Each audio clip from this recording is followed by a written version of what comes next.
नमस्कार जय जगन्नाथ। आज पुणी गोटे नुआ सकाळ को आपण मानक स्वागत। आशा करे आपण माने भगवान को कृपार बहुत भलरे थिबे आ आपण को प्रिपरेशन मध्ये भलरे चली सकाळ मो टिके लेट रे उठिली काहे कि ना काली लेट रे सोइथिली। प्रतिदिन मिनिमम 6 आवर तो सोइबा को पड़िबो काहे कि ना स्वास्थ्य ही संपद। सकाळ सकाळ मो टिके गरम पानी करी पीली। सांग माने जो माने भी एस्पिरेंट अछंती से गवर्नमेंट जॉब पई प्रिपेयर करूथिबे से माने बहुत कष्ट करूथिबे। जेहेतु मु जने एस्पिरेंट मो मध्ये से मानक कष्ट को फील करि पारु। हम जो स्वप्न देखिचे ताकू पूर्ण करबे पई प्रथम तो हम हेल्थ ठीक थिबा जदि हम हेल्थ खराब हो जाउची तो हम ब्रेन मध्ये ठीक से काम करिबो। प्रथम तो हम निजे को सब बेले फिट रखिबा। एठी मो विभूति सर को करंट अफेयर्स क्लास देखु मोर एग्जाम रे करंट अफेयर्स आसु कि न आसु मो बस निजे डेली अपडेट रहबे पे से न्यूज़ देखि आसला परे टिके एठी छात रे खरा रे बुलुची ना देखंतु मते एते शीत होची गाधी के आसीबे मो स्वेटर पिंदी तो एते शीत होची मो भाबुची दिन सारा स्वेटर पिंदी की रही। हमर एठी छात रे मो गोटे गछ लगेची आ बापा गोटे गछ लगेचंती। जेहेतु बे शीत दिन एते खरा होउनी सेति पय मो गछ रे 4-5 दिन रे थरे पानी देउची। गछटा टिके सुखी जायतिला तो सेति पय मो टिके पानी दे दिली। मते पुदीना पत्र बहुत बढ़िया लागे सेति पय एठी लगा हिचे हमर ही से पत्र सब छिडे की बेसी यूज करे सबुतरे। मो सान भाई तारो ब्रेकफास्ट करूची काहे कि ना से आज पळेबो एबे सेति पय बहुत आ पय सकाळ सकाळ बोरा छाणी देची। पुओ खाइबो बोली से काली ठारो बेरी बतुरे की पूरा रखिला। से सब खाइबो त पुओ फरमाइश रे ही बनाए। एबे मो मध्ये ब्रेकफास्ट करि सारिची तापरे मो स्टार्ट करली मोर पढिबा। मो वीडियो देखुचंती आपण माने को जॉब पय प्रिपेयर करूचंती प्लीज मते कमेंट रे कहबे। पय प्रिपेयर करूचंती तो निश्चित कहबे। मो जानिनी आपण माने मो परी एमिति सिलेबस को देखि देखि पढुचंती कि सिलेबस आपण मानकर मन रहि जायछि। प्रतिदिन किछि स्टार्ट कला आगुरु आगे सिलेबस को देखिनी। पूर्व वीडियो रे जो हिमांशी मैडम को बुक टा आपण मानको देखैथिली हम सेटेट रो सिलेबस अनुसार से बुक रे मध्ये सेमिति ही लेखा है। सिलेबस रे जहा भी अछि सब से बुक रे अछि। मु आगरु ए सब पढिछि किंतु भाबुछि एबे फास्ट रो पुणी पढबी। आज मु ग्रोथ आउ डेवलपमेंट आउ जो अछि हमर influence of heredity and environment सेटा पढबी। बहुत किछि आसी जाउछि जेमिति कि stages of development,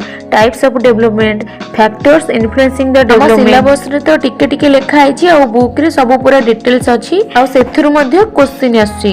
a growth and development chapter टा पूरा कॉमन चैप्टर जोटा कि जे भी बीएड सिटी करजोंदी से माने जानि प्राय तो सब बेले क्वेश्चन मध्ये एठु ही आसे। मु जेबे फर्स्ट बीएड एडमिशन करथिली सेबे तो फर्स्ट हमर एटा ही पढा होतला आ सेबे मु भाबुथिली ग्रोथ माने तो बढ़िबा आ डेवलपमेंट माने मध्ये सेमिति आगो को ही जिबा। एई दुटा भितरे डिफरेंस कोन रहउची आ जेबे मु धीरे धीरे सब पढिली आ सब जानि परली जे ग्रोथ अलगा और डेवलपमेंट अलगा। हमें नॉर्मली जते बेले कथा हो तो एमिति कहिथा जे बिजनेस बहुत भलो ग्रो होउची कि से बहुत डेवलप करि गलानी एमिति ही कथा हो। ग्रो और डेवलपमेंट रो अर्थ हमें एया बुझुचे जे से आगो को बढ़ुची हेले पेडागोगी रे सेटा टिके अलगा। पेडागोगी रे एठी पिलर ग्रोथ और डेवलपमेंट विषय रे कहै छै। एठी ग्रोथ कहले पिलर फिजिकल चेंजेस को बुझाए जेमिति कि तार हाइट, वेट, साइज, शेप ए सब जहा को हमें मेजर करि पाइबा। डेवलपमेंट रो अर्थ pillar cognitive development, emotional development, social development ए सब को बुझाए। एबे समय 2टा बजि गलानी आ मोर लंच मध्ये सरिलानी। मते एबे हम घरे थिबा 2 जण मेंबर को कथा बुझिबा को पड़िबो सेति पय मु बाहरली तांको खाइबा देबा पय। मु चासी घर झियो जेहेतु ए सब काम तो मते करबा को पड़िबो। माने बहुत छोट अछंती सेति पय हम तांको बाहर को छाडुनु। घरे रखिले मध्ये सेमान को खाइबा पीबा ठीक समय रे देबा को नहेले हमको पाप लागिबो जे। सो मु बाडी रु सेमान को पय कुटा नै आसिली के कुटा को पाळ मध्ये कहंदी। हमआडे एटे को कुटा कहंदी। बो एठी एमान को अलगा अलगा करके बांधिची काहे कि ना सेमाने निज निज भितर छंदी हे जाउचंदी। मु भाबिली सेमान को एकाठी करके गोटे जगह रे खाइबा को दे देबी। सेति पय सेमान को सांग करके रखि देली आ सेमान को पय गोटे भलो जूस टे बनेली। तांको जूस रे पडुची कोन कोन जानिचंती लूण, पानी, भातर पेज आ एटा तांको हॉर्लिक्स। हां एटा होची कुंडा आ चोकोड। सेमाने मते बहुत बेलु सोसरे थिले